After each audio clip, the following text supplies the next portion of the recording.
الرحمن الرحیم.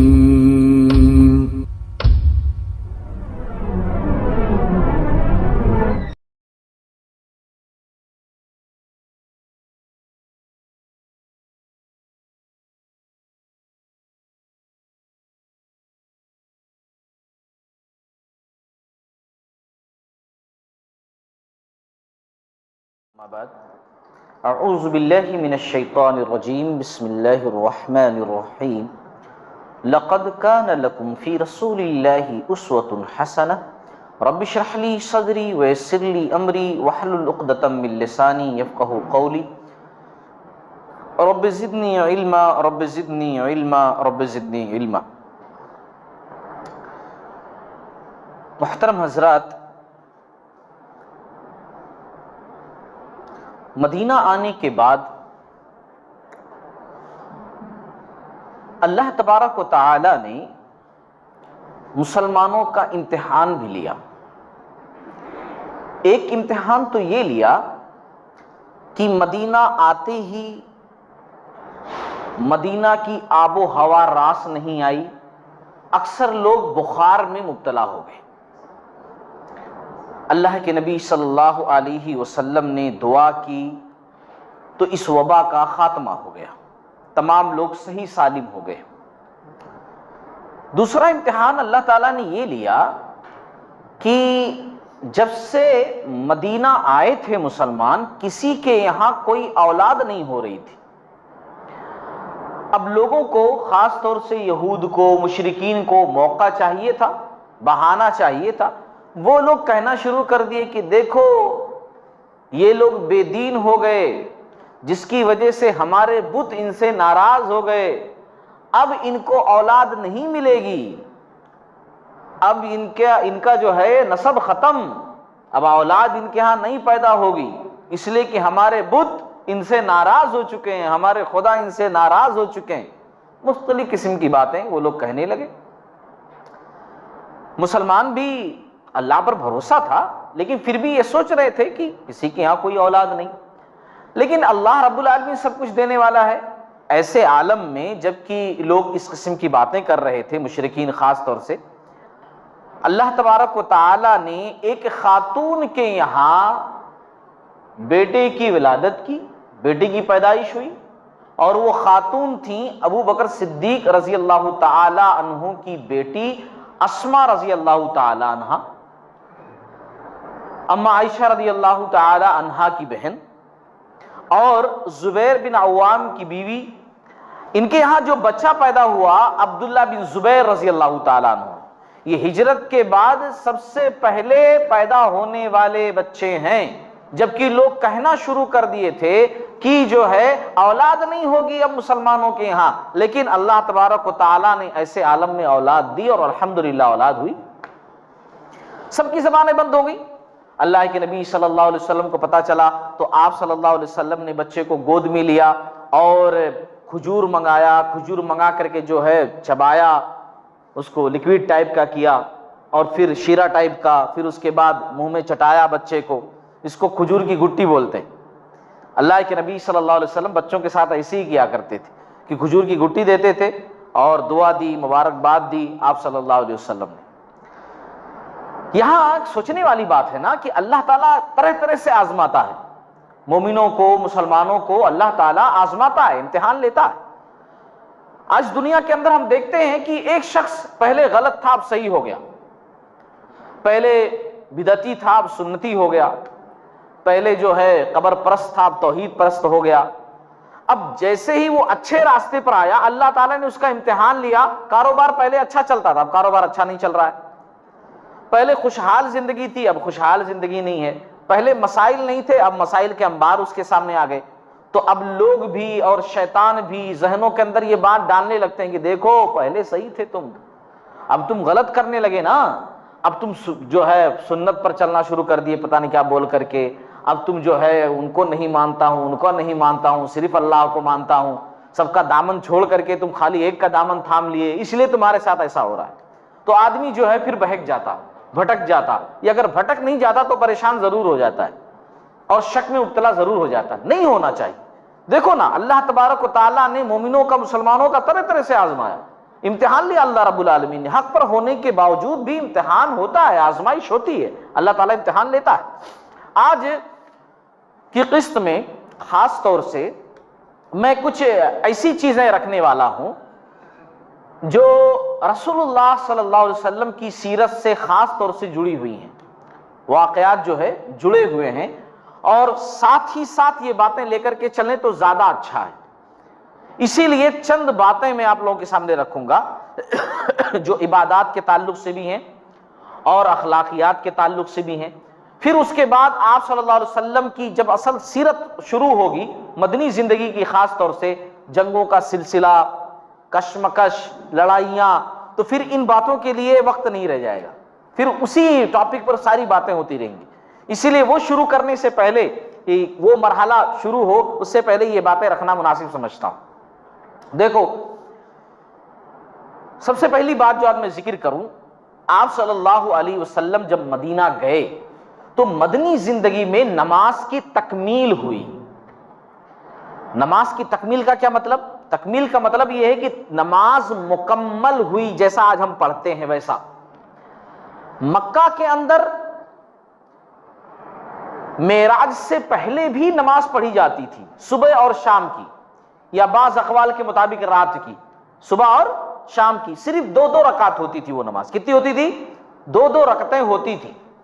پھر جب معراج ہوئی اور 5 وقت کی نماز فرض کی گئی تو یہ 5 وقت کی نماز بھی صرف اور صرف 2 رکعتیں تھیں، ہر نماز 2 رکعت۔ یہ فجر کی 2، ظہر کی 4، عصر کی 4 ایسا نہیں تھا، پورے صرف 2، مغرب کی 3 ایسا نہیں، صرف 2، پورے 5 نمازیں پوری 2 کر کے تھی، صرف 2 کر کے تھی۔ چاہے آدمی سفر میں ہو، چاہے مقیم ہو، حضر میں ہو، ہر حالت میں 2 رکعت ہی پڑھنی رہتی تھی۔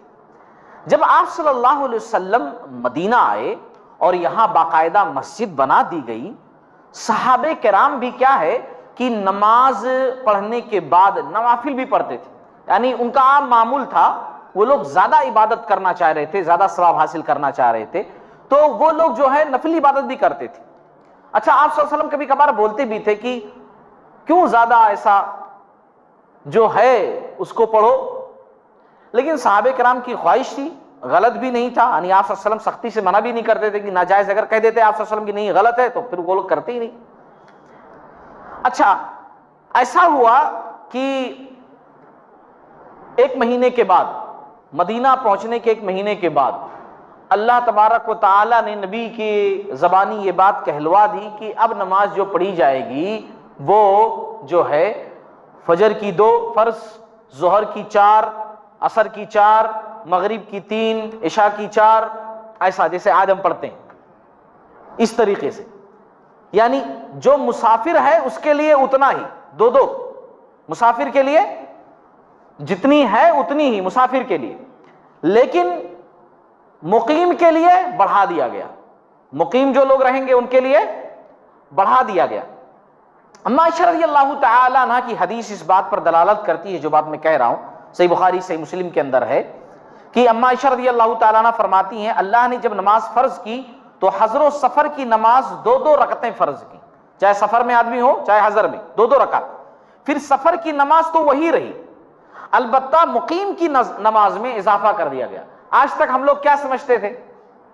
اکثر لوگ یہی سمجھتے ہیں کہ 4 رکعت والی نماز کو 2 رکعت مسافر کے لیے بنا دیا گیا ہے نا، لیکن ایسا نہیں، اس کا الٹا ہے، اس کا الٹا ہے، یعنی کہ جو تھی مسافر کے لیے اتنی ہی رہی، بلکہ مقیم کے لیے بڑھا دیا گیا۔ بات سمجھ رہے ہیں؟ مقیم کے لیے بڑھا دیا گیا۔ اب یہاں پر ایک بات بتاؤں میں، بہت سارے لوگ جو ہے لفظ قصر کو نہیں مانتے ہیں، لفظ قصر استعمال کرنا پسند نہیں کرتے ہیں۔ کیوں؟ اسی بنا پر بولتے ہیں قصر کیا؟ قصر کا مطلب ہوتا ہے کم کر دینا، تو کمی کہاں ہوئی ہے نماز میں؟ نماز میں زیادتی ہوئی ہے۔ قصر یعنی جو ہم ایسا سمجھتے ہیں نا کہ 4 کی 2 کر دی گئی، نہیں، جب ایسا ہوا ہی نہیں ہے تو یہ لفظ کیوں؟ بلکہ جو ہے جو مقیم ہے ان کے لیے بڑھایا گیا ہے، اضافہ کیا گیا ہے۔ اما عائشہ رضی اللہ تعالیٰ عنہ کی ایک اور حدیث ہے اس سلسلے میں، بہقی وغیرہ کے اندر، ابن حبان کے اندر، کہتی ہیں کہ پہلے 2 رکعت نماز فرض ہوئی، پھر جب نبی کریم صلی اللہ علیہ وسلم مدینہ تشریف لائے اور یہاں اطمینان حاصل ہو گیا تو آپ نے 2 رکعتوں کا اضافہ کر دیا، سوائے مغرب کی نماز کے، اس کو 3 کا 3 ہی رہنے دیا، یعنی اس کو 3 رہنے دیا، پہلے بھی 3 ہی تھی، وہ ویسے ہی تھی، اس کو 3 ہی رہنے دیا۔ اچھا، فجر کی نماز کے، کیونکہ اس میں قرات لمبی ہوتی ہے، اس کو 2 ہی رہنے دیا، باقی میں جو ہے آپ صلی اللہ علیہ وسلم نے اضافہ کر دیا۔ تو اس سے کیا معلوم ہوا؟ نماز کی تکمیل جو ہے مدینہ کے اندر ہوئی، گرچہ نماز جو ہے مکہ کے اندر فرض ہوئی لیکن اس کی تکمیل جو ہے مدینہ کے اندر ہوئی۔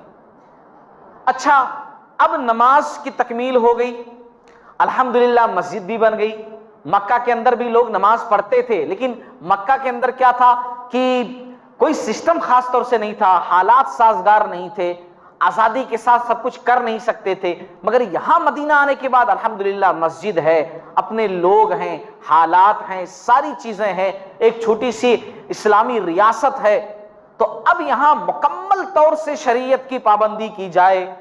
ایسے عالم میں آپ صلی اللہ علیہ وسلم نے پسند کیا کہ لوگوں کو اجتماعی طور پر نماز کے لیے بلانے کے لیے، مکہ میں کیا تھا، جو جہاں تھا ویسا پڑھ لیتا تھا، لیکن یہاں اب اجتماعیت ہونی چاہیے، مسجد ہے تو مسجد کا کام توڑنا نہیں ہے، مسجد کا کام جوڑنا ہے۔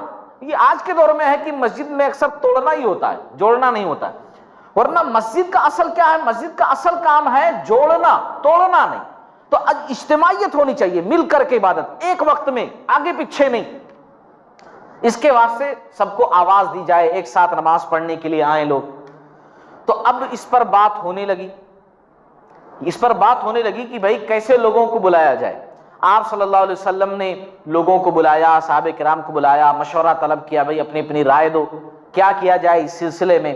تو کسی صحابی نے کہا کہ ایسا کرتے ہیں کہ نماز کا ٹائم جیسے ہوگا ایک لمبا جھنڈا گاڑ دیں گے، وہ جھنڈا دیکھ کر کے دور سے، بلڈنگ تو رہتی نہیں تھی کہ دور دور تک بلڈنگ تھی، اور آبادی بھی بہت دور تک نہیں تھی، اس وقت جتنے دور میں مسجد نبوی بنی ہوئی ہے نا، اتنے دور میں پورا مدینہ تھا، اتنے دور میں پورا مدینہ آباد تھا، جتنے دور میں جتنے جو ہے آج مسجد نبوی بنی ہوئی ہے اتنے میں پورا مدینہ تھا۔ تو کہا کہ جھنڈا گاڑ دیں گے، جو آدمی دیکھے گا دوسروں کو بتاتا رہے گا، بھائی جھنڈا اٹھ گیا ہے، دیکھو چلو نماز کے لیے چلو، ٹائم ہو گیا۔ آپ صلی اللہ علیہ وسلم نے اس پر کچھ نہیں کہا۔ ایک صاحب اور بولے کہ ایسا کرتے ہیں، قرن بجاتے ہیں، نماز کا ٹائم جیسی ہوگا قرن بجائیں گے زور سے، قرن کا مطلب بگل، اور زور سے جو پھونکتے ہیں دیکھو آواز، ساؤنڈ۔ تو آپ صلی اللہ علیہ وسلم نے کہا یہ تو یہودی کرتے ہیں۔ یہ کون؟ یہ یہودی کرتے ہیں۔ اچھا، یہ بھی ریجیکٹ ہو گیا۔ پھر اس کے بعد کسی نے کہا کہ ایسا کرتے ہیں، گھنٹا بجاتے ہیں سیدھا سیدھا۔ تو آپ صلی اللہ علیہ وسلم نے کہا کہ یہ تو نصارہ کرتے ہیں، آج بھی دیکھیے آواز پیدا ہوتی ہے ان کے یہاں، ہے نا، چرچ وغیرہ۔ تو آپ صلی اللہ علیہ وسلم نے کہا یہ تو نصارہ کا عمل ہے۔ ایک صاحب بولے کہ ایسا کرتے ہیں، آگ جلاتے ہیں، خوب آگ زور سے جلائیں گے، وہ دیکھ کر کے اجالا ہو جائے گا، تمام لوگوں کو پتہ چل جائے گا، دن میں بھی اس کی لو سے لوگوں کو معلوم ہو جائے گا کہ ہاں جو ہے نماز کا ٹائم ہو گیا۔ آپ صلی اللہ علیہ وسلم نے کہا یہ کام تو مجوسی کرتے ہیں، آگ پرست، جو آگ کی پوجا کرنے والے ہوتے ہیں، وہ ایسا کرتے ہیں۔ تو بہرحال یہ تمام باتیں سن کر کے عمر رضی اللہ تعالیٰ عنہ بھی تھے، وہ کہنے لگے کہ ایسا کرتے ہیں کہ ایک آدمی کو زور سے آواز کرنے کے لیے کہتے ہیں کہ بھئی نماز کے لیے آ جاؤ، مطلب عربی میں الصلاۃ جامعۃ، انہوں نے الفاظ استعمال نہیں کیے، انہوں نے کہا کہ ایک منادی آواز لگانے والے کو بولیں گے کہ وہ زور سے آواز لگائے جس کی آواز بلند ہے نماز کے لیے۔ اب کون سے الفاظ اس وقت تھے انہوں نے استعمال نہیں کیا، اب یہی الفاظ ہو سکتے ہیں الصلاۃ جامعۃ، نماز کے لیے اکٹھے ہو جاؤ، آ جاؤ وغیرہ وغیرہ۔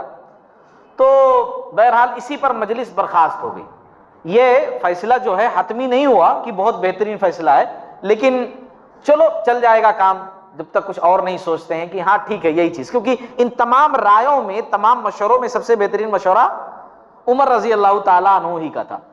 تو بہرحال ان کی بات جو ہے وہاں پر مانی گئی۔ اس میں ایک صاحب تھے، ان کا نام تھا عبداللہ بن زید بن عبد ربہ، عبداللہ بن زید بن عبد ربہ۔ یہ جو صحابی تھے یہ کچھ زیادہ ہی سوچ رہے تھے. ویسے تو ہر صحابی سوچ رہا تھا کہ اس مسئلے کا کیا حل ہونا چاہیے, کیا حل ہونا چاہیے, لیکن یہ صاحب کچھ زیادہ سوچ رہے تھے. یہاں تک کہ یہ گھر کو چلے گئے. یہ جب گھر گئے اور رات میں جب سوئے تو انہوں نے خواب دیکھا. انہوں نے خواب کیا دیکھا؟ وہ خواب بڑا اہم ہے, خواب غور سے سنیے. انہوں نے خواب میں کیا دیکھا؟ وہی چیز سوچ رہے تھے. اللہ رب العالمین کی طرف سے سمجھ لیجئے ان کی خوش نصیبی کہ اللہ تعالیٰ نے خواب کے ذریعے سے ساری بات بتائی. خواب انہوں نے یہ دیکھا کہ ایک شخص جو ہے سبز رنگ کا کپڑا پہنے ہوئے ہے اور اس کے پاس ناقوس ہے, ایک گھنٹی ہے بجانے والا ناقوس, ان کے پاس آ رہا ہے. تو یہ صاحب بولے کہ بھائی آپ کے پاس جو ناقوس ہے کیا آپ بیچو گے اس کو؟ تو اس نے پوچھا کہ تم کرو گے کیا اس کا؟ تو انہوں نے کہا کہ میں نماز کی دعوت دوں گا, اس سے نماز کے لیے لوگوں کو بلاؤں گا, اس کو بجا کر کے, اس میں پھونک مار کر کے. تو وہ آدمی کہنے لگا, جو شخص تھا, کہ کیا میں تمہیں اس سے اچھا طریقہ نہ بتاؤں؟ تم کہہ رہے ہو کہ اس میں پھونکوں گا, آواز پیدا ہوگی, نماز کے لیے بلاؤں گا, اس سے اچھی بات نہ بتاؤں؟ تو انہوں نے کہا ضرور بتاؤ. تو اس نے جو ہے اذان کے کلمات سکھائے. اس بندے نے خواب میں کیا کیا؟ اذان کے پورے کلمات سکھائے. کون سے کلمات؟ جیسے ہم لوگ اذان کہتے ہیں سیم ایسے ہی الفاظ ہے نا, اللہ اکبر اللہ اکبر اللہ اکبر اللہ اکبر, اشہد ان لا الہ الا اللہ اشہد ان لا الہ الا اللہ اشہد ان محمد رسول اللہ اشہد ان محمد رسول اللہ, حی علی الصلاۃ حی علی الصلاۃ حی علی الفلاح حی علی الفلاح, اللہ اکبر لا الہ الا اللہ. یہ کلمات جو ہے سکھائے اس شخص نے. پھر اس کے بعد تھوڑا پیچھے ہٹ کر کے کہا کہ جب پھر تو اذان ہو گیا, جب اقامت کہنے لگو گے, جماعت تمہاری ٹھہرے گی, تب تم کیا کہو گے؟ تو اس نے اقامت کے الفاظ بھی سکھائے. اقامت کے الفاظ سکھائے, اللہ اکبر اشہد ان لا الہ الا اللہ اشہد ان محمد رسول اللہ حی علی الصلاۃ حی علی الفلاح قد قامت الصلاۃ قد قامت الصلاۃ اللہ اکبر لا الہ الا اللہ. یعنی اکاہری سنگل الفاظ کے ساتھ اقامت. یہ اذان جیسا ہم لوگ اذان کہتے ہیں اور جس طرح ہم مسجد کے اندر, اس مسجد کے اندر جو ہے اقامت کہتے ہیں, سیم ایسے ہی اس بندے نے سکھایا, اس خواب والے شخص نے. اچھا, یہ باتیں سن کر کے ان کی نیند جو ہے ختم ہو گئی. خواب انہوں نے دیکھا, ان کو الفاظ بڑے اچھے لگے کہ واقعی میں الفاظ تو بڑے اچھے ہیں. اچھا, سیم خواب عمر رضی اللہ تعالی عنہ نے بھی دیکھا. سیم خواب عمر رضی اللہ تعالی عنہ نے بھی دیکھا. یہ صحابی جن کے بارے میں میں ذکر کر رہا تھا ان کا نام عبداللہ بن زید بن عبد ربہ. یہ صاحب بھی خواب دیکھے اور عمر رضی اللہ تعالیٰ عنہ بھی خواب دیکھے. عمر رضی اللہ تعالیٰ عنہ خواب دیکھے, بولے کہ ٹھیک ہے, بہت اچھا ہے, بہتر ہے, میں اس خواب کے بارے میں آپ صلی اللہ علیہ وسلم کو بتاؤں گا, لیکن جب میں صبح جاؤں گا فجر کی نماز کے لیے تب بتاؤں گا, تب جاؤں گا تو بتا دوں گا. اچھا, وہ جو صاحب تھے عبداللہ بن زید, وہ بولے کہ فجر کی نماز تک, یعنی ان کے دل میں آیا کہ میں اتنے سمے تک انتظار نہیں کر سکتا, کیونکہ بہت بے چین تھے نا, یہ بہت زیادہ سوچ رہے تھے, اب بھی جا کر کے بتا کر کے آتا ہوں, ابھی جاؤں گا میں. یہ صاحب اسی وقت نکل لیے. خواب دیکھنے کے بعد ہی آپ صلی اللہ علیہ وسلم کے پاس پہنچ گئے. رات کا وہی تہجد کے اوقات چل رہے تھے, وہاں اس سمے جا کر پہنچ گئے. اچھا, اس سمے جو ہے تہجد کے اوقات میں اکثر لوگ جاگ بھی جاتے تھے, بلکہ صحابہ کرام کے دور میں تو اذان بھی ہوتی تھی تہجد کی جو ہے کے لیے. تو پہنچ گئے آپ صلی اللہ علیہ وسلم کے پاس اور ساری بات جو ہے بتا دی, ساری بات بتا دی کہ یا رسول اللہ صلی اللہ علیہ وسلم, میں نے خواب دیکھا ہے, خواب میں ایک بندے نے ایسا ایسا مجھے سکھایا, یہ الفاظ سکھائے, یہ اذان کے کلمات سکھائے, یہ اقامت کے جو ہے کلمات سکھائے. آپ صلی اللہ علیہ وسلم نے کہا کہ بالکل یہ اللہ رب العالمین کی طرف سے, یعنی ان کے خواب پر نبی کی مہر لگ گئی. اگر صرف ان کا خواب ہوتا تو اتنا پرفیکٹ نہیں ہوتا, حالانکہ صحابی کا خواب بھی بہت بہترین ہوتا, صحابی کا خواب, لیکن اب نبی کی مہر لگ گئی نا, یعنی نبی نے اس واقعے کو سنا اور سن کر کے نبی نے کہا کہ بہت بہترین, بہت اچھا, یہ اللہ تعالیٰ کی طرف سے ہے. نبی کی بات کی مہر لگ گئی ان کے خواب پر, تو یہ شرعی قانون ہو گیا, شرعی قانون ہو گیا. آپ صلی اللہ علیہ وسلم نے کہا کہ ایسا تم کرو کہ بلال کو, اب اذان کا ٹائم ہو گیا ہے, بلال کو بولو اذان کہیں اور بلال کے پاس ٹھہر جاؤ, ان کو بتاتے رہو, وہ کلمات جو ہے بتاتے رہو. بلال کی آواز زور سے ہے, بلند ہے اور اچھی ہے بلال کی آواز, تو بلال اذان کہیں گے, وہ کلمات تم کو سکھا دو, پورے کے پورے کلمات ان کو سکھا دو بلال رضی اللہ تعالیٰ عنہ.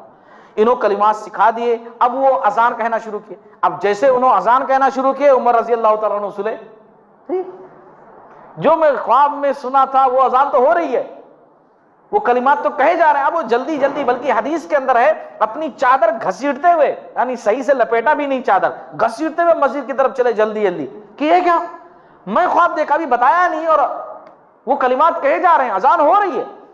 یہ آپ صلی اللہ علیہ وسلم کے پاس پہنچے، اس کے بعد معلوم کیا کہ کیسے یہ سب کیسے ہوا، تو بتایا گیا عبداللہ بن زید نے جو ہے خواب دیکھا تھا، اور اس طریقے سے جو ہے انہوں نے آ کر آپ صلی اللہ علیہ وسلم کو بتایا، اور آپ صلی اللہ علیہ وسلم نے کہا کہ بلال آج کے بعد ایسے ہی اذان کہیں گے، ایسے ہی اذان، ایسے ہی اقامت۔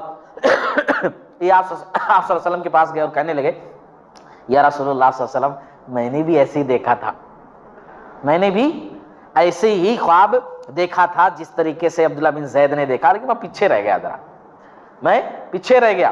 اللہ کے نبی صلی اللہ علیہ وسلم نے فرمایا ہر طرح کی تعریف اللہ کے لیے ہے، ہر طرح کی تعریف اللہ کے لیے، یعنی اللہ رب العالمین نے چاہا، خواب تم نے بھی دیکھا، خواب انہوں نے بھی دیکھا، لیکن اللہ کی مرضی، وہ پہلے خواب آ کر کے بول دیے اور تم پیچھے رہ گئے، ہر قسم کی تعریف اللہ کے لیے۔ اب دیکھو صحابہ کرام میں کتنا بہترین معاملہ تھا، ہے نا۔ آج ہم لوگ اچھائی کے معاملے میں بھی جو ہے نا، یہ کام مجھ سے ہی ہونا چاہیے، یہ کام مجھ سے ہی ہونا چاہیے، یہ کام مجھ سے نہیں ہوا، کیسے نہیں ہوا، مجھ سے ہی ہونا چاہیے۔ ارے نہیں بھائی، اللہ تعالیٰ جس سے چاہتا ہے لیتا ہے، وہ اللہ تعالیٰ کا انتخاب ہوتا ہے۔ اللہ جس سے چاہتا ہے، جو چاہتا ہے، جیسے چاہتا ہے، اللہ تعالیٰ لیتا ہے، وہ اللہ کا سلیکشن ہوتا ہے۔ اللہ جس کو چاہے جتنا عطا کر دے، وہ اللہ کی مرضی ہوتی ہے۔ اس لیے اچھا کام ہو، ماشاءاللہ بہترین، بہت بہترین۔ ویسے یہاں دیکھو عمر رضی اللہ تعالیٰ عنہ سے نہیں بولے، تم کیا پہلے آ کر بول دیا، میں کر کے بولتا تھا، نہیں، آپ صلی اللہ علیہ وسلم نے کہا ہر تعریف اللہ کے لیے، پہلے انہوں نے آ کر بول دیا، اچھی بات، کام تو وہی ہوا نا جو ہونا چاہیے، کسی کے ذریعے سے ہوا۔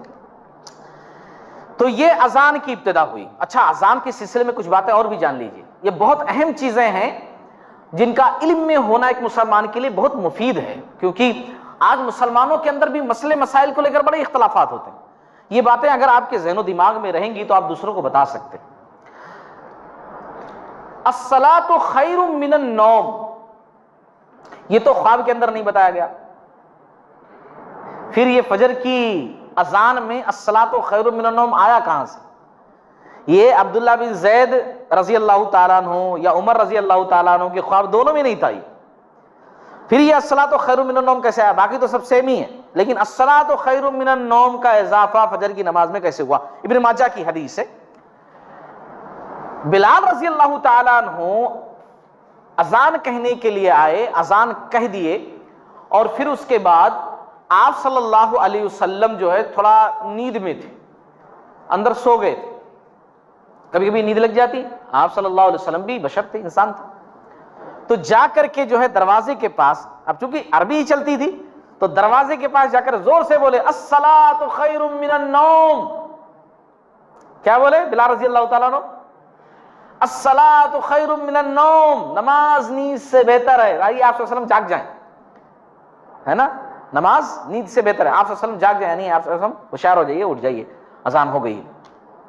آپ صلی اللہ علیہ وسلم بیدار ہو گئے۔ اس کے بعد آپ صلی اللہ علیہ وسلم جب آئے تو آپ صلی اللہ علیہ وسلم نے کہا، بہترین جملہ تھا، اب فجر کی اذان میں حی علی الصلاۃ اور حی علی الفلاح کے بعد 2 مرتبہ اس کو کہنا، اس کو جو ہے کہنا۔ تب سے جو ہے بلال رضی اللہ تعالیٰ عنہ شروع کر دی۔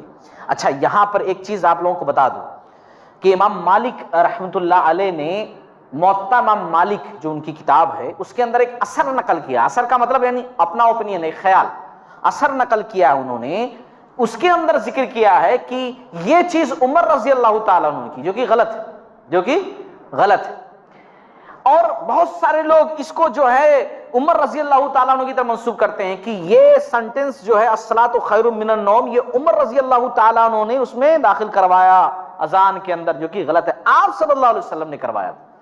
اور ابھی ایک دوسرا واقعہ بیان کرنے جا رہا ہوں، اس سے بھی پتہ چلے گا، جو کہ صحیح بخاری کی ہے، اس کے اندر بھی موجود ہے، آپ صلی اللہ علیہ وسلم نے اپنی زندگی کے اندر جو ہے الصلاۃ خیر من النوم مؤذن سے کہا ہے کہنے کے لیے۔ ایک دوسرا واقعہ بھی، یہ ایک اذان ہو گئی، ایک اذان اور بھی ہے، ترجیح والی اذان، میں کئی مرتبہ بیان کر چکا ہوں، ہے نا۔ ایک اذان کیسی ہے؟ ترجیح والی اذان، ابھی میں آگے بتاؤں گا ترجیح والی اذان کا مطلب کیا ہوتا ہے۔ ایک واقعہ سن لو پہلے، ترجیح والی اذان کی ابتدا کیسے ہوئی، کب ہوئی ترجیح والی اذان کی۔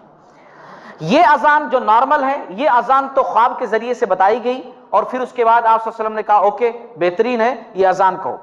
وہ ترجیح والی اذان آپ صلی اللہ علیہ وسلم نے خود سکھلائی، ایک صحابی کو سکھلائی کہ ایسے اذان کہو، اور ترجیح والی اذان سکھلائی، اور ترجیح والی اذان کے ساتھ ڈبل اقامت، ڈبل جملوں والی اقامت۔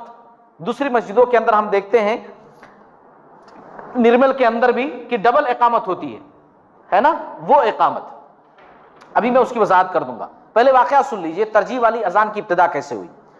غزوہ حنین، غزوہ حنین بڑا مشہور غزوہ ہے۔ آپ صلی اللہ علیہ وسلم غزوہ حنین سے واپس آ رہے تھے۔ اچھا، ساتھ میں 10 لوگ بھی ایسے تھے جو نئے نئے مسلمان ہوئے تھے، کچے پکے ٹائپ کے تھے، یعنی ابھی اسلام کی باتیں، اسلام کی چیزیں ان کو صحیح طریقے سے پتہ نہیں تھی، اسلام کی اہمیت، یہ تمام چیزیں ان کو معلوم نہیں تھی، نئے نئے اسلام میں آئے تھے۔ آپ صلی اللہ علیہ وسلم جب آ رہے تھے صحابہ کرام کے ساتھ، وہ لوگ بھی ساتھ میں آ رہے تھے۔ اس میں ایک صحابی تھے ابو محذورہ رضی اللہ تعالیٰ عنہ، نام کیا تھا؟ ابو محذورہ رضی اللہ تعالیٰ عنہ۔ یہ خود کہتے ہیں کہ جب اذان کا وقت ہوا اور اذان کہی جانے لگی، تو اس کے بعد ہم لوگ بھی مذاکر اذان کہنا شروع کر دیا۔ ہم 10 لوگ تھے، ہماری الگ پارٹی تھی، ابھی یہ نئے لوگ تھے نا، تب یہ الگ پارٹی تھی، الگ گینگ تھی ان کی، تو یہ لوگ 10 کے 10 لوگ چلانا شروع کر دیا، اللہ اکبر اللہ اکبر۔ کبھی دیکھو اذان ہوتا ہے نا تو بچے بھی چیخنا شروع کر دے، ویسا انہوں بھی چیخنا شروع کر دی اذان سن کر کے۔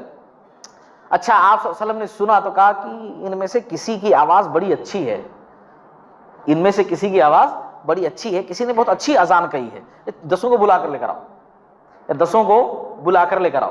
اچھا، 10 کو بلایا گیا۔ آپ صلی اللہ علیہ وسلم نے کہا ایک کو بلا کر کے تم اذان کہو، تم اذان کہو، تم اذان کہو، یعنی سب سے باری باری آپ صلی اللہ علیہ وسلم نے اذان سنا۔ سب سے لاسٹ میں ابو محذورہ رضی اللہ تعالیٰ عنہ تھے، یہ کہتے ہیں کہ سب سے لاسٹ میں میری باری تھی تو میں جا کر اذان کہا تو آپ صلی اللہ علیہ وسلم نے جو ہے میری پیشانی پر ہاتھ پھیرا، 3 مرتبہ برکت کی دعا کی، اور پھر اس کے بعد کہا اذهب فاذن عند البیت الحرام، کہ جاؤ اور اللہ کی عزت والے گھر کے پاس اذان دو، یعنی خانہ کعبہ کے مؤذن تم رہو گے، تمہیں جو ہے یہاں اذان کہنی ہے، مکہ کے اندر مکہ کے مؤذن تم رہو گے، تمہیں اذان کی ذمہ داری دی جا رہی ہے۔ تو یہ کہنے لگے اللہ کے نبی صلی اللہ علیہ وسلم میں تو اذان کہنا ہی نہیں جانتا ہوں، یعنی پورے مکمل الفاظ صحیح طریقے سے اس کی ادائیگی وہ تو مجھے پتہ ہی نہیں ہے۔ اللہ کے نبی صلی اللہ علیہ وسلم نے کہا ٹھیک ہے میں سکھاتا ہوں، میں بتاتا ہوں۔ تو آپ صلی اللہ علیہ وسلم نے انہیں اذان کے کلمات سکھائے۔ اذان کے کلمات کیسے سکھائے؟ سب کچھ ویسے ہی سکھایا اذان کے کلمات میں جیسے کہ خواب والی حدیث میں ذکر ہو چکا اور جیسے ہم لوگ اذان کہتے ہیں ویسے ہی، بس فرق کیا تھا کہ شہادتین کے جو کلمات ہیں وہ 4 کے بجائے 8 مرتبہ آپ صلی اللہ علیہ وسلم نے بتلائے۔ 8 مرتبہ کیسے؟ جیسے دیکھو، صرف شہادتین کے کلمات میں تبدیلی ہے، باقی سب سیم ہی ہے۔ شہادتین کی کلمات میں اشہد ان لا الہ الا اللہ، اشہد ان لا الہ الا اللہ، اشہد ان محمد الرسول اللہ، اشہد ان محمد الرسول اللہ، ہو گیا یہ 2 مرتبہ، 4 ہو گیا نا، 2۔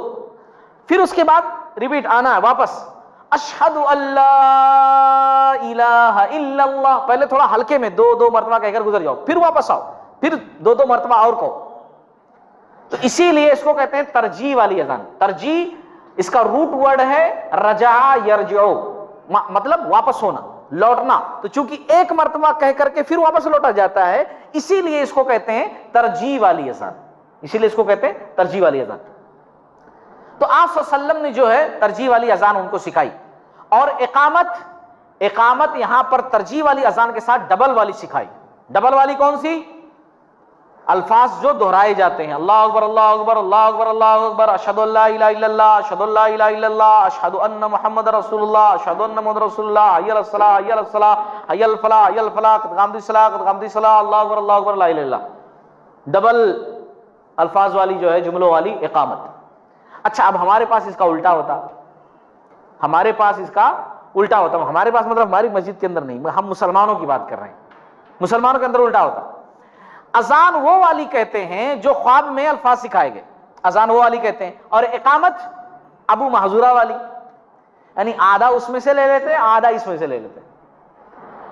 جبکہ ہونا یہ چاہیے، بالکل غلط نہیں ہے کہ شریعت کے خلاف ورزی ہو گئی، بہت بڑا گناہ ہو گیا، لیکن کہتے نا ایک ہوتا ہے کہ جائز، ایک ہوتا ہے بہت اچھا، تو بہت اچھا نہیں کر رہے ہیں کیونکہ الٹا پلٹا کر دے رہے ہیں، یا تو اسی روٹ پر رہیں کہ نارمل اذان سنگل تکبیر، ترجیح والی اذان ڈبل الفاظ والے جو ہے جملوں والے اقامت، لیکن اس میں سے ایک لے لیتے ہیں، اس میں سے ایک لے لیتے ہیں، تو الٹا پلٹا ہو جا رہا ہے۔ اور صرف یہی نہیں، ہم رمضان میں بھی دیکھتے ہیں سائرن کی آواز گونج رہی ہے، جبکہ ابھی ہم نے سنا کہ صحابہ کرام نے جب مشورہ دیا عبادت کے لیے کہ ہم گھنٹی بجائیں گے، آواز کریں گے، ایسا کریں گے، ویسا کریں گے، تو آپ صلی اللہ علیہ وسلم نے سب کو منع کر دیا، کہا کہ نہیں، یہ سب نہیں چلے گا، یہ سب نہیں چلے گا، کیونکہ یہ تو یہود اور نصارہ کرتے ہیں، ہم اس کو نہیں مانیں گے۔ لیکن آج مسلمان جو ہے دیکھیے، جو ایک اچھی چیز موجود ہے، اذان، مغرب کا وقت ہو گیا، سورج غروب ہو گیا، افطاری کا ٹائم ہو گیا، اذان کہو لوگ افطاری کریں، پیارے نبی صلی اللہ علیہ وسلم کے دور میں یہی ہوتا تھا، مگر آج جو ہے سائرن بجا کر کے جو ہے پہلے بتایا جاتا ہے کہ ہاں اب افطاری کا ٹائم ہو گیا، سائرن بجا کر کے اب سحری کا ٹائم ہو گیا، سائرن بجا کر اب سحری کا ٹائم ختم ہو گیا، اذان الگ سے کہی جاتی، جو کہ نبی کے سنت کے خلاف، نبی کے طریقے کے خلاف، نبی اس چیز کو پسند ہی نہیں کرتے تھے۔ یہ گھنٹیاں بجانا، ای آؤں کرنا، یہ سب دوسروں کا غیروں کا کام ہے۔ مسلمان کی عبادت کے لیے اطلاع اذان بہترین چیز ہے جو اللہ رب العالمین نے سکھائی، مختلف ذرائع سے بتایا۔ اچھا ایک چیز اور بھی بتا دوں، جب نماز کی بات چھڑی ہے تو میں نے یہ بھی ذکر کر دیا ہے، اور ذکر کرنا مناسب ہے کہ ابھی تک مسلمان نماز جو ہے بیت المقدس کی طرف رک کر کے پڑھ رہے تھے، مسجد اقصی کی طرف، اس طرف رک کر کے نماز پڑھ رہے تھے۔ اللہ کے نبی صلی اللہ علیہ وسلم مدینہ جانے کے بعد 16-17 مہینے تک جو ہے وہ بیت المقدس کی طرف رک کر کے نماز پڑھتے رہے۔ آپ صلی اللہ علیہ وسلم کی خواہش تھی کہ اللہ رب العالمین کی طرف سے اجازت ہو جائے اور ہم لوگ خانہ کعبہ کی طرف اپنا چہرہ کر کے نماز پڑھیں، لیکن 16-17 مہینے گزر چکے تھے۔ ایک دن اللہ رب العالمین کا حکم آیا اور اللہ رب العالمین نے اجازت دی، اور مسلمان جو ہے وہ بیت المقدس سے ہٹ کر کے خانہ کعبہ کی طرف رک کر کے نماز پڑھنے لگے۔ اس کو بولتے ہیں تحویل قبلہ، یعنی قبلہ بدل دیا گیا، قبلہ چینج کر دیا گیا۔ یہاں تحویل قبلہ میں ایک چھوٹا سا کنفیوژن لوگوں کو ہے، وہ میں دور کرنا چاہتا ہوں۔ کنفیوژن لوگوں کو کیا ہے، لوگ ایسا سمجھتے ہیں کہ آج اس وقت جو مسجد قبلتین ہے، آپ لوگ گئے ہوں گے تو دیکھے ہوں گے مسجد قبلتین، مسجد قبلتین کے اندر وہ حکم نازل ہوا اور جو ہے قبلہ تبدیل ہوا، نہیں، غلط بات۔ آپ صلی اللہ علیہ وسلم سب سے پہلی نماز جو پڑھائے قبلہ تبدیل ہونے کے بعد وہ عصر کی نماز، عصر کی نماز ہے۔ اس سے پہلے ہی آپ صلی اللہ علیہ وسلم کو حکم دے دیا گیا تھا کہ قبلہ آپ بدل دیجئے، قبلہ آپ چینج کر دیجئے، بیت المقدس سے ہٹ کر کے خانہ کعبہ کی طرف چہرہ ہونا چاہیے۔ تو آپ صلی اللہ علیہ وسلم نے عصر کی نماز جو ہے وہ خانہ کعبہ کی طرف رک کر کے پڑھائی۔ پھر اس کے بعد کچھ لوگ نماز پڑھ کر کے جب وہاں سے نکلے اور بنو سلمہ کا قبیلہ، جہاں آج مسجد قبلتین ہے، بنو سلمہ کا قبیلہ وہاں تھا، تو وہاں کے لوگ بھی عصر کی نماز ہی پڑھ رہے تھے۔ یہاں سے صاحب پڑھ کر نکلے تو یہ لوگ ابھی نماز کی حالت میں ہی تھے، رکوع کی حالت میں تھے یہ لوگ، جہاں مسجد قبلتین جس کو کہتے ہیں، رکوع کی حالت میں تھے۔ تو زور سے پیچھے سے اس شخص نے کہا، جب دیکھا کہ بیت المقدس کی طرف رک کر کے نماز پڑھ رہے ہیں، تو زور سے کہا کہ جو ہے میں نبی کریم صلی اللہ علیہ وسلم کے پیچھے نماز پڑھ کر کے آ رہا ہوں، قبلہ بدل دیا گیا ہے، قبلہ چینج کر دیا گیا ہے، خانہ کعبہ کی طرف رک کر کے ہم لوگ نماز پڑھ کر کے آئے۔ تو لوگ نماز کی حالت میں ہی خانہ کعبہ کی طرف گھوم گئے۔ اب چونکہ ایسا واقعہ جو ہے یہ مسجد قبلتین میں ہوا، تو اسی لیے وہ زیادہ ہائی لائٹ ہوا، مسجد قبلتین کے نام سے وہ مشہور ہوا، اور دونوں قبلے وہاں پر آثار ملتے ہیں، بتائے گئے ہیں۔ ورنہ ایسا نہیں کہ رسول اللہ صلی اللہ علیہ وسلم اس مسجد کے اندر موجود تھے تبھی قبلہ چینج کیا گیا، نہیں، آپ صلی اللہ علیہ وسلم اپنی مسجد میں تھے، آپ صلی اللہ علیہ وسلم اپنی مسجد میں باقاعدہ عصر کی نماز قبلہ چینج کر کے پڑھائے۔ وہاں سے ایک صاحب آئے اور یہاں آ کر کے دیکھا کہ یہ لوگ ایسا پڑھ رہے ہیں تو بتایا، اطلاع دی۔ اچھا قبا پاس ہی ہے، قبا کے لوگوں کو فجر کی نماز میں اطلاع ملی، قبا کے لوگ فجر کی نماز میں نماز کی حالت میں ہی قبلہ چینج کیے۔ قبا میں ان لوگوں کو اطلاع کب ملی؟ فجر کی نماز میں، یعنی عصر میں نہیں ملی، مغرب میں بھی نہیں ملی، عشاء میں بھی نہیں ملی، ملی کب؟ فجر کی نماز میں ان کو اطلاع ملی۔ یہ احادیث کے اندر موجود ہے، صحیح بخاری، صحیح مسلم کی حدیث ہے، صحیح بخاری 403، صحیح مسلم کے اندر 526 حدیث نمبر، وہاں پڑھ سکتے ہیں۔ تو یہ اکثر لوگوں کو کنفیوژن ہو جاتی ہے کہ مسجد قبلتین یہیں آپ صلی اللہ علیہ وسلم تھے تو جو ہے قبلہ چینج ہوا تھا۔ بے شک قبلہ چینج ہوا تھا، اور وہاں جو حالت بتائی جاتی ہے وہ بھی صحیح ہے، لیکن آپ صلی اللہ علیہ وسلم وہیں تھے یہ بات نہیں، اپنی مسجد کے اندر تھی۔ آج کی آخری بات میں ذکر کروں، بہت ہی دلچسپ بات ہے، رسول اللہ صلی اللہ علیہ وسلم کی سیرت میں یہ خاص باتیں بھی جاننا بہت ضروری ہیں۔ آپ صلی اللہ علیہ وسلم جو ہے اصحاب صفہ کے لیے مسجد کے پیچھے ایک جگہ بنائے تھے، ایک سایہ دار جگہ تھی چبوترا ٹائپ کا، اصحاب صفہ، صفہ کہتے ہیں اصل میں سائبان کو، سایہ دار جگہ۔ تو یہاں پر وہ صحابہ کرام جن کا کوئی نہیں ہوتا تھا، جو ابھی مسلمان ہو کر کہیں سے آئے، اب یہاں کسی کو پہچانتے نہیں، کسی کو جانتے نہیں، کوئی کچھ ہے، گھر بار بھی نہیں ہے، آپ صلی اللہ علیہ وسلم کے ساتھ زیادہ سے زیادہ رہنا چاہتے تو وہ لوگ وہاں جو ہے اصحاب صفہ جہاں رہتے تھے وہاں سیٹ ہو جاتے تھے، وہیں رہتے تھے، وہیں عبادت کرنا، وہیں رہنا۔ اچھا، اصحاب صفہ کے اندر بہت سارے مدینہ کے انصار بھی آ کر رہتے تھے، ہاں بہت کم لوگ جانتے ہوں گے اس بات کو، یہ بھی جان لیجئے کہ مدینہ کے انصار بھی رہتے تھے، جن کے گھر بار وغیرہ سب تھے، کعب بن مالک رضی اللہ تعالیٰ عنہ ہیں، حارثہ بن نعمان رضی اللہ تعالیٰ عنہ ہیں، آ کر کے رہتے تھے، اپنے گھر کو چھوڑ کر کے یہاں رہتے تھے، ایسا نہیں کہ مکمل چھوڑ دیتے تھے، بس جب دل بولتا تھا کہ زیادہ علم حاصل کریں، قرآن کی تعلیم، احادیث آپ صلی اللہ علیہ وسلم کی باتیں، تو آ کر کچھ دن کے لیے یہاں ٹھہر جاتے تھے صحابہ کرام، ایک معمول ان لوگوں کا بن جاتا تھا، ایسا نہیں کہ صرف اور صرف باہر کے لوگ ہی آ کر کے رہتے تھے، اور ان کی تعداد بہت زیادہ بتائی جاتی ہے، لیکن کم سے کم جو ہے اکثر و بیشتر 60 سے 70 لوگ رہتے تھے، اکثر 60 سے 70 لوگ رہتے تھے، اور حالانکہ ان کے رہنے کا عالم یہ ہوتا تھا کہ لباس ان کے پاس تھا نہیں، رہتا نہیں تھا زیادہ، اتنا کم لباس، کپڑا اتنا کم ہوتا تھا کہ جب نماز پڑھتے تھے نا اور رکوع میں جاتے تھے، سجدے میں جاتے تھے، تو کپڑے کو مضبوطی سے پکڑ لیتے تھے چپکا کر کے، کہیں کھل نہ جائے، اتنا کم کپڑا ہوتا تھا۔ کھانے کا معمول اتنا ہوتا تھا کہ اکثر جو ہے فاقے رہتے تھے، کھانے کی کوئی چیز نہیں، کیونکہ اس وقت حالات ہی ایسے تھے۔ ایسا مت سوچئے کہ پھر مدینہ والے کیا کر رہے تھے، اتنا سب کچھ، مدینہ والوں کے پاس بھی اتنا نہیں تھا، مدینہ والے پہلے ہی مہاجرین کا بار سنبھالے ہوئے تھے، ساری چیزیں سب کچھ، تو ان کے پاس بھی اتنا رہے۔ آج ہمارے پاس الحمدللہ سب کچھ ہے، تو ہم اپنے حساب سے سوچتے ہیں کہ آج ہمارے پاس غریب سے غریب آدمی بھی بھوکا نہیں رہ رہا، ایسا نہیں ویسا نہیں، تو پھر وہ لوگ کیسا؟ آج الحمدللہ وافر مقدار میں ہے۔ اس وقت اگر کسی کے پاس راشن 10 دن کا موجود ہو، سمجھ لیجئے کہ وہ بہت مالدار آدمی ہے، 10 دن کا راشن اس کے پاس موجود ہے، سال بھر کا راشن اس کے پاس موجود ہے، اور ہمارے پاس تو عام معمول سی بات ہے۔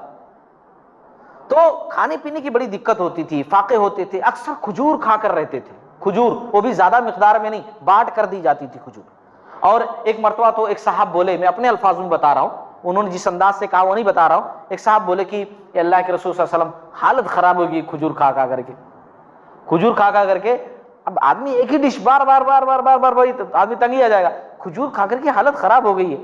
تو اللہ کے نبی صلی اللہ علیہ وسلم ممبر پر کھڑے ہوئے اور فرمایا، اگر مجھے روٹی اور گوشت میسر ہوتا تو تم لوگوں کو ضرور کھلاتا، اگر ہوتا نا میرے پاس، آپ صلی اللہ علیہ وسلم کے گھر میں بھی تو نہیں ہوتا تھا، آپ صلی اللہ علیہ وسلم نے کہا میرے پاس ہوتا تو تم لوگوں کو ضرور کھلاتا۔ ایسا نہیں کہ آپ صلی اللہ علیہ وسلم اصحاب صفہ کو کچھ نہیں دیتے تھے، آپ صلی اللہ علیہ وسلم کے پاس جب بھی کھانے پینے کی چیز آتی تھی، اپنے سے پہلے اصحاب صفہ کا خیال کرتے تھے، اپنے سے پہلے دیتے تھے۔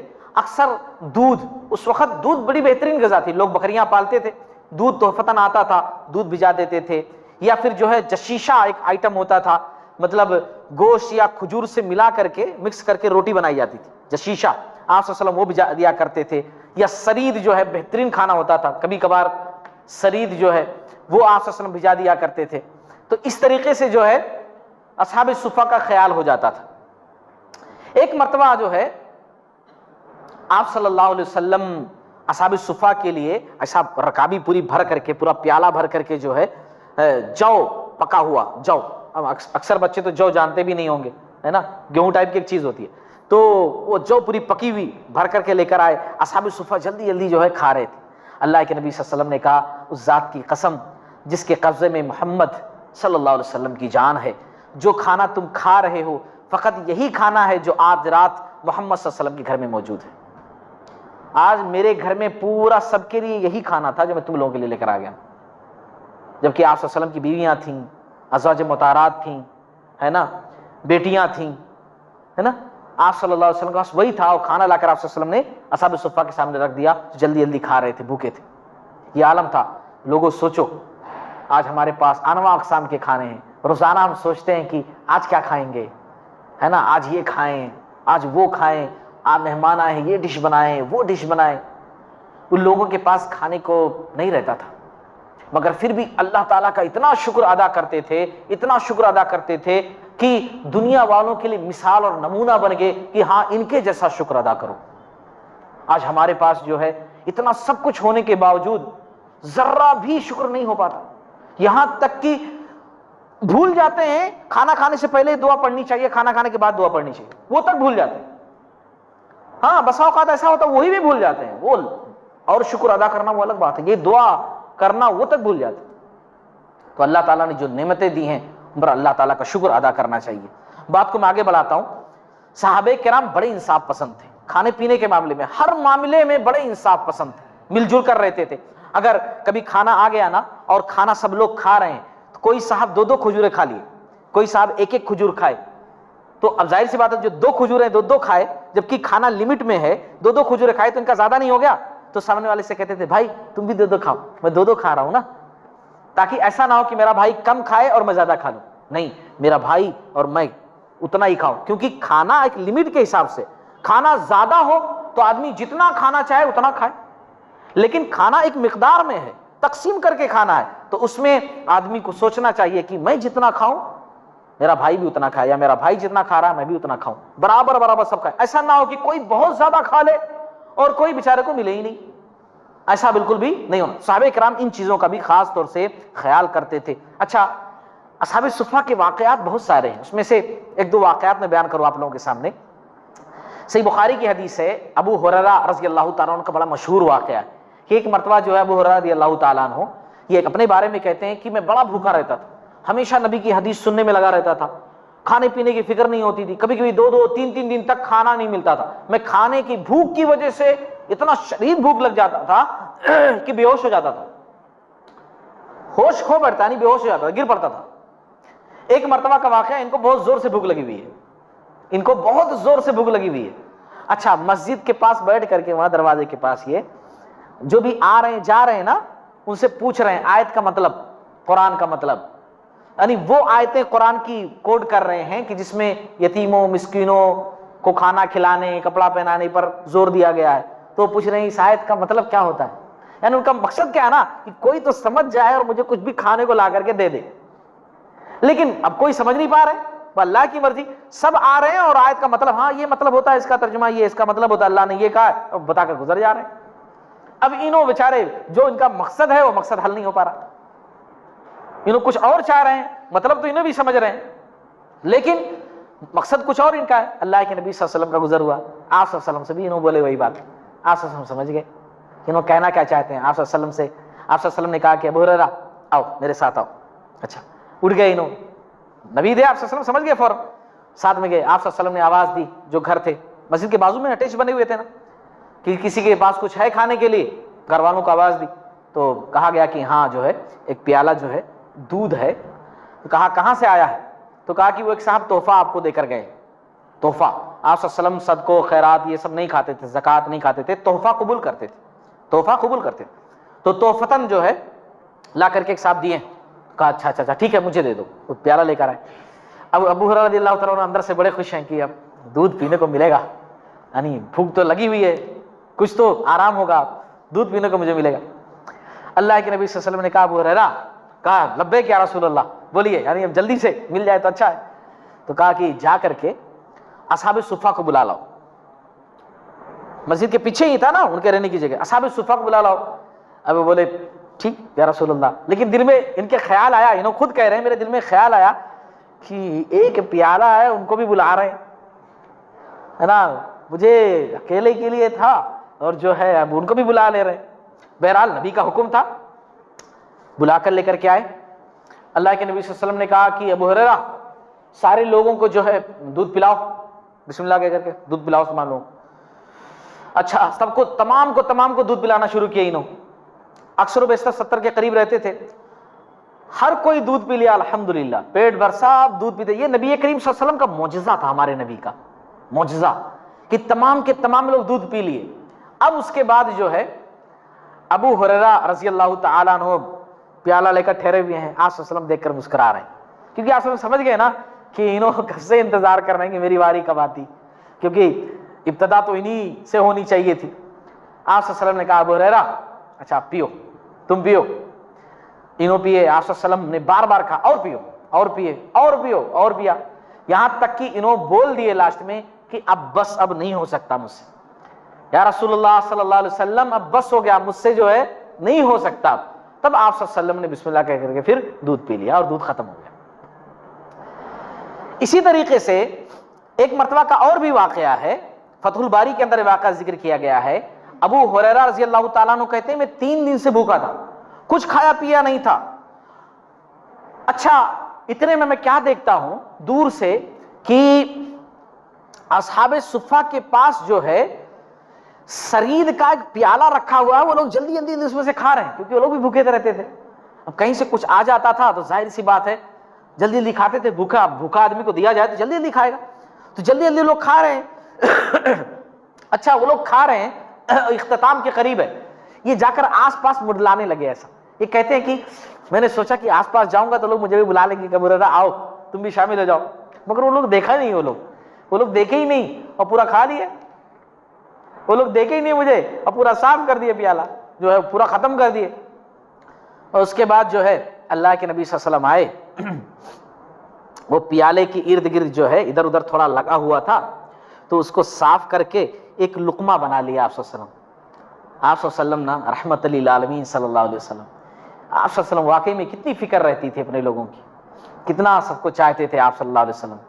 یہی چیز ہمارے اندر بھی ہونی چاہیے، یہی چیز کہ آپ صلی اللہ علیہ وسلم بحیثیت ذمہ دار کس طریقے سے اپنی ذمہ داریوں کو نبھاتے تھے، کتنا لوگوں سے محبت کرتے تھے، کتنا چاہتے تھے، کس طرح لوگوں کا خیال کرتے تھے آپ صلی اللہ علیہ وسلم. تو آپ صلی اللہ علیہ وسلم نے وہ چاروں طرف سے اکٹھا کیا اور اس کے بعد ابو ہریرہ کی طرف دیکھا، کہا ابو ہریرہ آؤ. یہ بھاگ کر کے گئے، جی رسول اللہ صلی اللہ علیہ وسلم، کہا کہ یہی کھا لو بسم اللہ کہہ کر کے. آپ صلی اللہ علیہ وسلم سمجھ گئے نا ان کی آنکھوں سے، کہا کہ یہی کھا لو، یہی کھا لو. اچھا ہاتھ میں وہ لقمہ ہے، کہا اپنے ہاتھوں سے کہا کہ یہی کھا لو بسم اللہ کہہ کر کے. ابو ہریرہ رضی اللہ تعالیٰ عنہ کہتے ہیں میں کھاتا رہا، میں بار بار کھاتا رہا اسی لقمے میں سے، یہاں تک کہ میرا پیٹ بھر گیا اسی ایک لقمے سے، بار بار کھاتا رہا صلی اللہ علیہ وسلم. تو یہ اصحاب صفہ کے واقعات ہیں.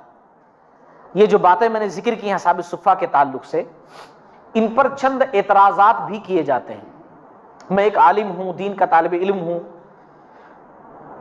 مطالعہ کرتا رہتا ہوں، مختلف باتیں سامنے آتی ہیں، اسی لیے میں ذکر کر رہا ہوں کہ اس پر اعتراض بھی کیا جاتا ہے.